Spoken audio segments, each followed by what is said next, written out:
Alors bonjour à vous.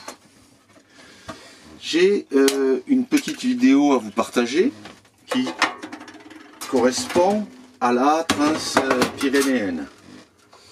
La traversée des Pyrénées que j'ai fait en 2006 sur 52 jours.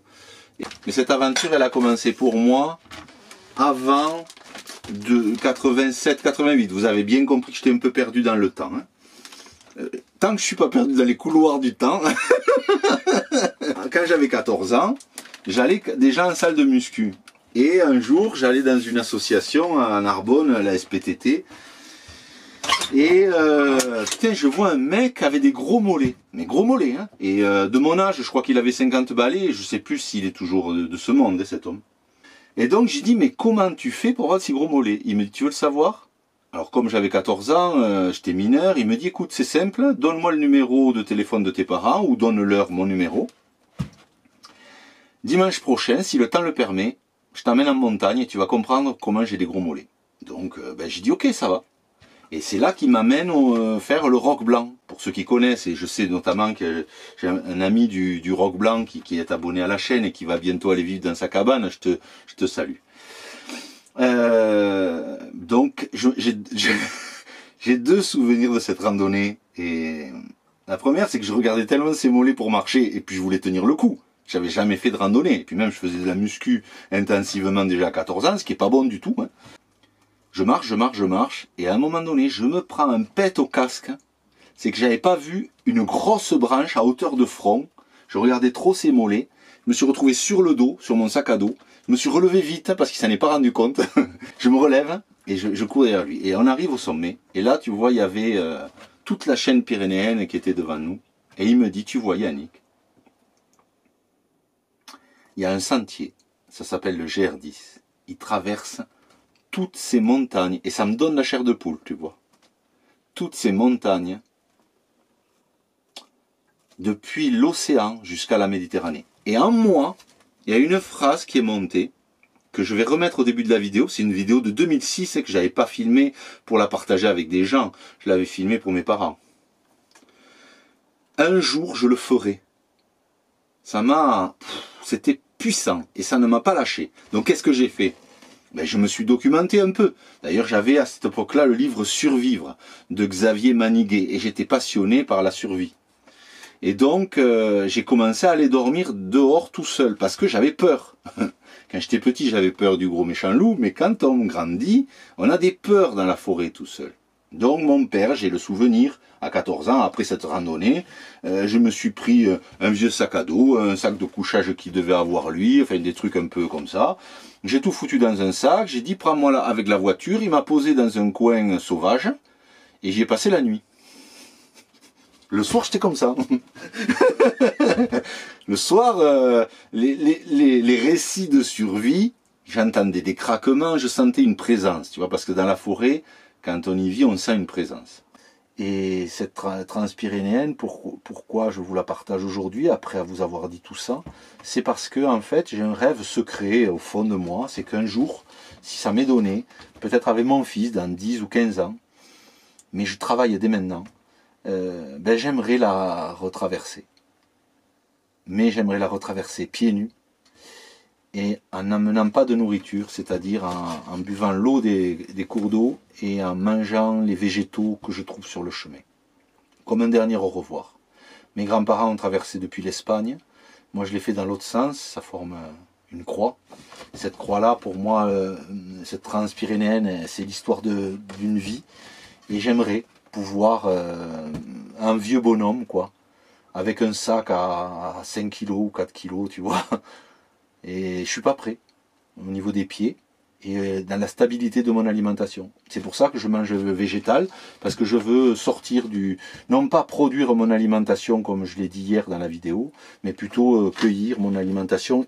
Et bien, je veux que vous sachiez une chose, c'est que je le réaliserai peut-être jamais, parce qu'on peut s'éteindre du jour au lendemain, mais si j'ai bien compris une chose, c'était mon père qui m'avait dit ça, il m'avait dit au-delà de la victoire, ce qu'il y a de plus beau, c'est le chemin pour y parvenir. Et donc en fait, tous les jours, quand je marche pieds nus et quand je mange végétal en essayant de dépouiller tout. Il y avait tout pour garder que du végétal. Donc quand tu deviens végétalien, tu es un peu comme une vache en train de ruminer. C'est paisible, une vache. Tu vois, c'est tranquille, ton flux de pensée diminue. Tu es bien. Tu vois, le végétal, c'est bien. Alors, je ne vous invite pas à être végétalien. Et là-dessus, je veux surtout pas perturber personne. Prenez ce que vous voyez comme un garde-fou. Regardez mes erreurs. Regardez si je chute ou si je péris dans cette démarche. Mais voilà ma démarche. Et elle est comme ça. Et elle n'est pas sujette à discussion. Et quand tu vis paisiblement autour avec les animaux et la nature, c'est une grâce immense. C'est une joie immense, dure, rude, qui te fait savourer la vie parce que tu sais que tu peux périr en un instant. Mais c'est une liberté extraordinaire. Je vous laisse avec la Transpyrénéenne, qui est un des vieilles scènes. J'ai remis de la musique avec les droits.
Disons que j'ai 2 heures avant de pouvoir trouver un abri. Voilà. Et l'orage est juste en face. Donc il faudra prendre une décision parce que là je peux pas rester au milieu de ce col pour se poser quoi. Parce que pour l'instant il n'y a pas d'éclair visible avec le brouillard, mais je sais pas comment ça va évoluer. J'aime moyennement ça.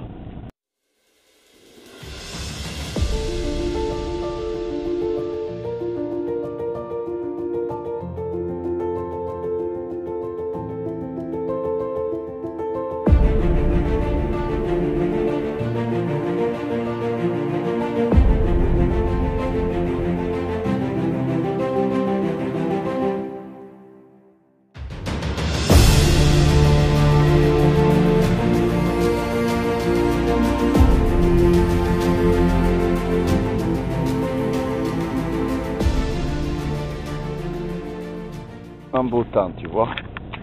Mais bon, on avance, hein. Et il me reste plus qu'une demi-heure de marche là. Avant de poser la tente, ça fait 7 heures que je suis parti ce matin. À part les pieds qui m'ont fait vraiment mal, le dos va bien. Je suis très très content pour ça. Je laisse parce que l'appareil photo va s'abîmer. Hein.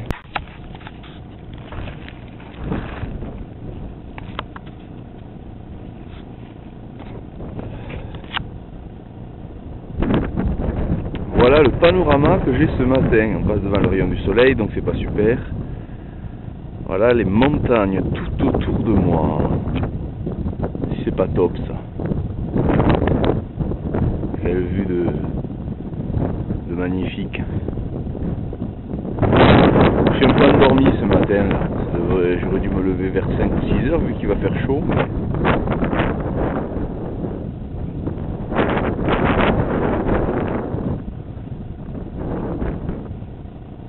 Et voilà, et je vais juste là, à côté de la pointe.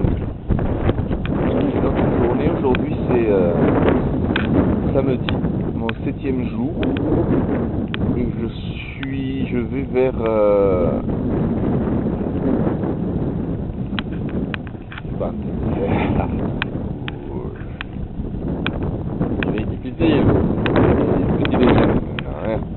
alors, non mais, je suis taré pour gaillard. à la patate quoi. Regardez ça. Si c'est pas beau. Ça rame pas encore comme c'est en vrai. Mais on a une idée déjà. Voilà la vue que j'ai là en ce moment.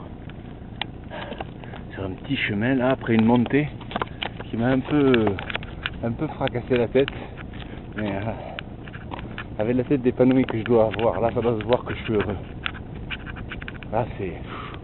Après une semaine de pluie, c'est dur le cagnard, mais alors... Ah, j'avais caché le micro. Je dis après une semaine de pluie, c'est dur le cagnard, mais qu'est-ce que c'est chouette de voir tout ça quoi. Ouh, ça va faire une semaine. Aujourd'hui, je sais pas comment on compte la semaine, si c'est de dimanche à dimanche. Enfin, tout est bien quoi.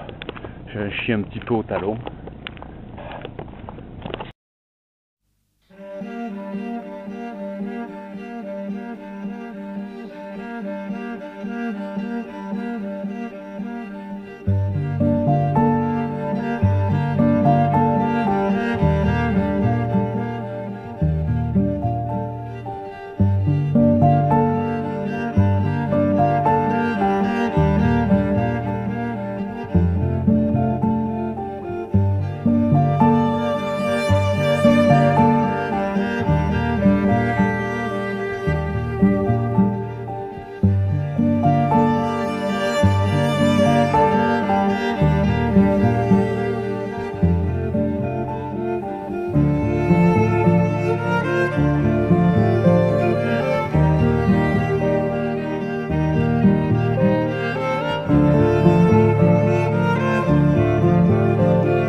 On va sortir là maintenant. Faut attendre qu'il confirme là.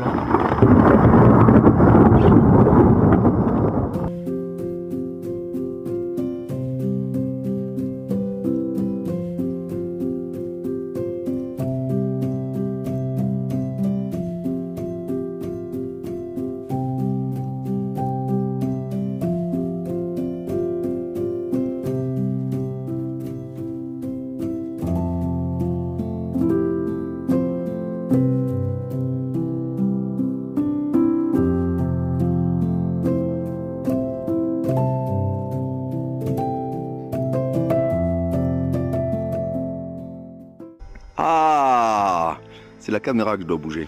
Ben, je suis très content. J'ai une sale tête là. D'avoir partagé cette étape. Oh.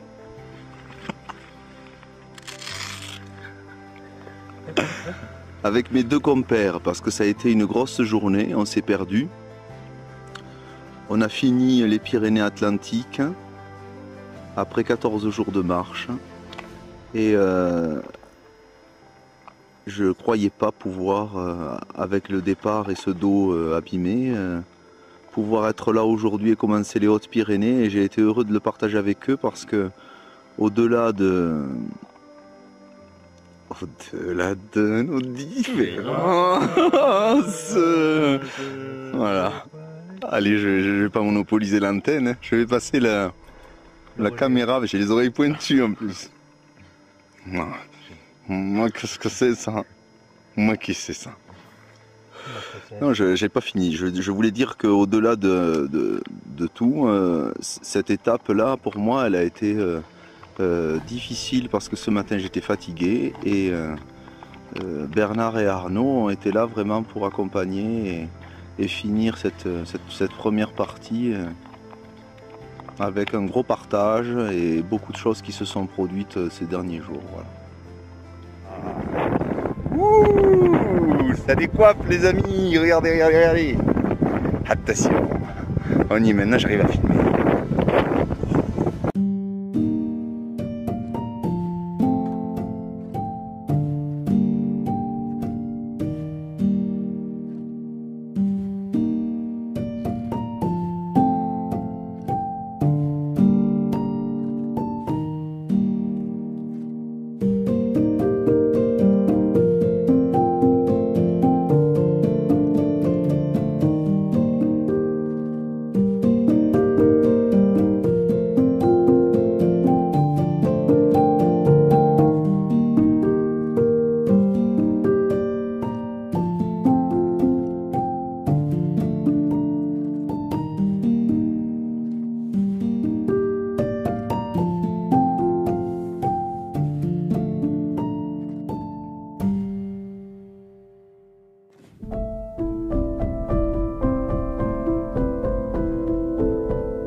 pas être arrivé. Voilà mon premier commentaire. Je suis content d'être arrivé le 15.